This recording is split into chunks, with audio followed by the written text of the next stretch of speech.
അറിവുണ്ടായതുകൊണ്ട് കാര്യമില്ല. കുടുംബത്തിൽ എന്ത് ചെയ്യാൻ പറ്റും? നമ്മളെ മക്കളെ നമ്മളാണ് റോൾ മോഡലായിട്ട് വളർത്തിയെടുക്കേണ്ടത്. അപ്പൊ നമ്മൾ വീട്ടിൽ എന്ത് ചെയ്യണം?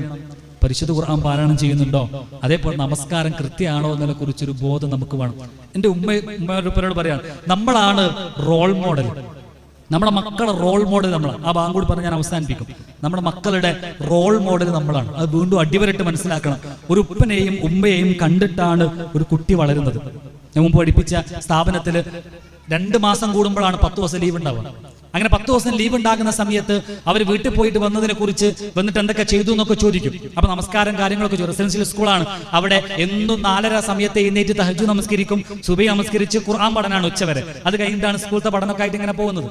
അങ്ങനെ 10 ദിവസത്തെ ലീവ് കഴിഞ്ഞ് ഒരു കുട്ടിയോട് ചോദിച്ച സമയത്ത് ആ കുട്ടി പറഞ്ഞത്, എപ്പോഴാണ് നിസ്കരിച്ചെന്ന് ചോദിച്ചപ്പോൾ കുട്ടി പറഞ്ഞത് 8 മണി 9 മണി 10 മണിയൊക്കെ ആവും സുബഹി നമസ്കരിക്കാൻ. അപ്പൊ കാരണം എന്താന്ന് ചോദിച്ചപ്പോൾ ആ കുട്ടി പറഞ്ഞതാണ്, വീട്ടിൽ ഉമ്മയും ഉപ്പയും ഒക്കെ ആ സമയത്താണ് എന്താക്കുക, എഴുന്നേൽക്കുക.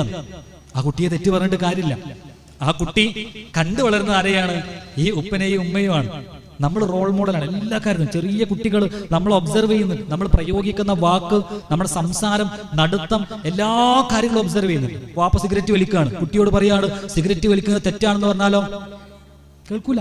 ഉമ്മ സീരിയൽ കാണാൻ ഖുർആൻ പാരായണം ചെയ്യാതെ ഒന്നും ചെയ്യുന്നില്ല, മോനോട് പോയിട്ട് നിസ്കരിക്കുക അങ്ങനെ എങ്ങനെയെന്നൊക്കെ പറഞ്ഞാലോ ആ കുട്ടിയുടെ മനസ്സിൽ ഇങ്ങനെ പറയുന്നുണ്ടാവും, എൻ്റെ ഉമ്മക്ക് ഓതേണ്ടാത്ത ഖുർആൻ ഞാൻ ഇപ്പം എന്തിനാ ഓതുന്നത്?